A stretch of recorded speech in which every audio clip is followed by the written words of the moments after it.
Hello. Welcome back to Let's Talk Ray Bradbury. If you've not yet subscribed to our channel, please take a moment to do that now. All right, so we are moving on through From the Dust Return, Ray Bradbury's 2001 fix-up novel containing several stories that were previously written many years earlier, all sort of mashed together, held together by bridge pieces, a framing device to make it into a semi-cohesive story about a strange family of supernaturals. Today we are moving on to Chapter 14, The October People. Synopsis, in the previous chapter, Nostrum Paracelsius Crook, we set up this idea of the family sort of coming to terms with who they are and defining themselves, because they've never really done that before. The October People, as they call themselves, begins with a council meeting, a large gathering of all the beings now currently residing in the house, many of them not having any bodies and just being houseless souls.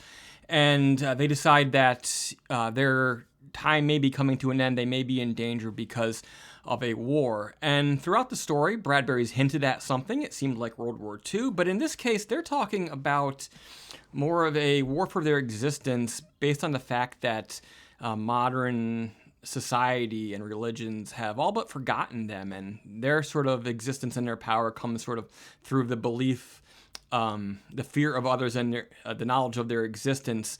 And so, without that, they fade into the shadows.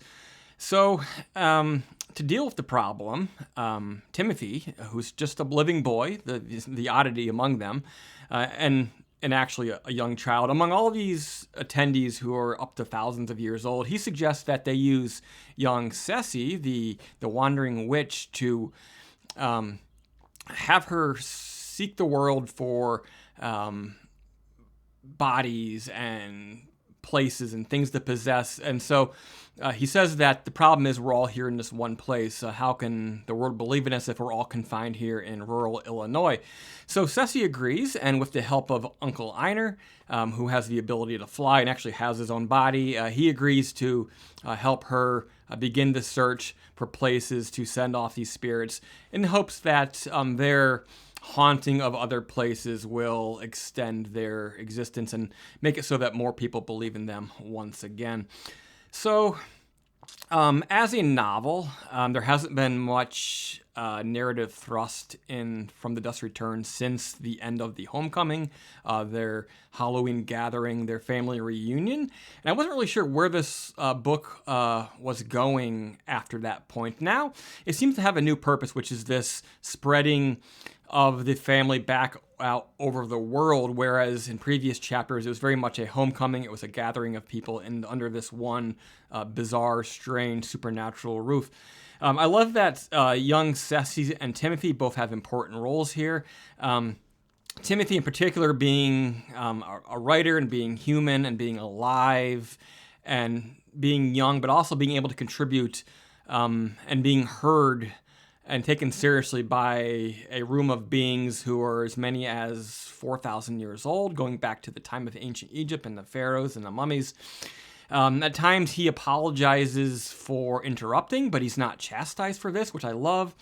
And really it is a part of healthy growing up and being heard and being responded to in a non-threatening manner. And so many times today, it feels like the old are constantly accusing the young of, being this and being that and ruining the world and all these things. And yet it's the young still lack the power that the old have. And because people live longer and longer and careers extend further and further into to the senior citizen years, it feels like children today are sort of being kept on the back burner when they should be heard and then being allowed to develop themselves at a younger age and when they're in their prime.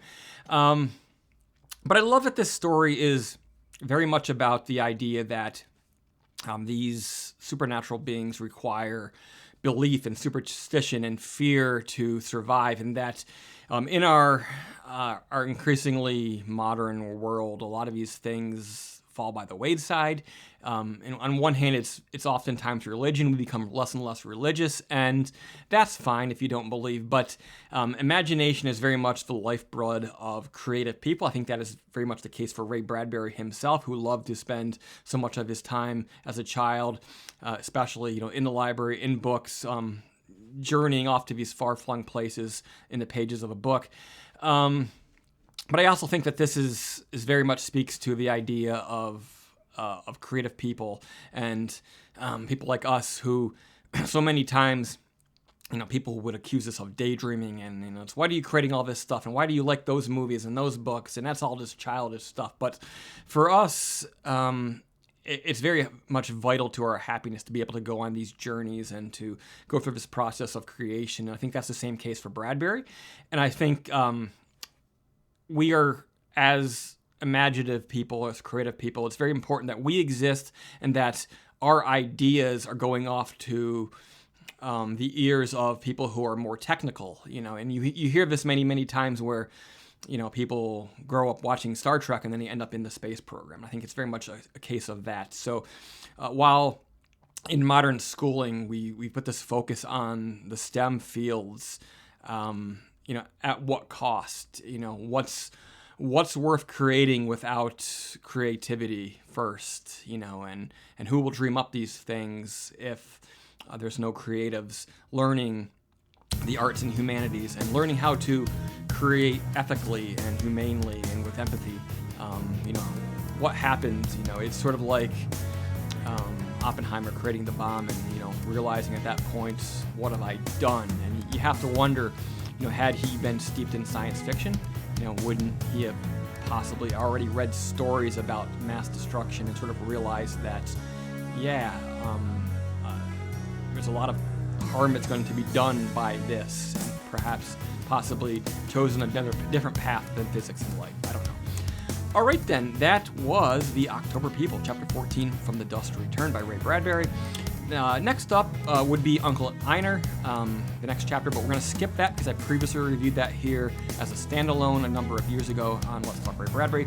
But next time we'll be looking at The Whisperers. So be sure to tune in for that, subscribe, support the channel, and until next time,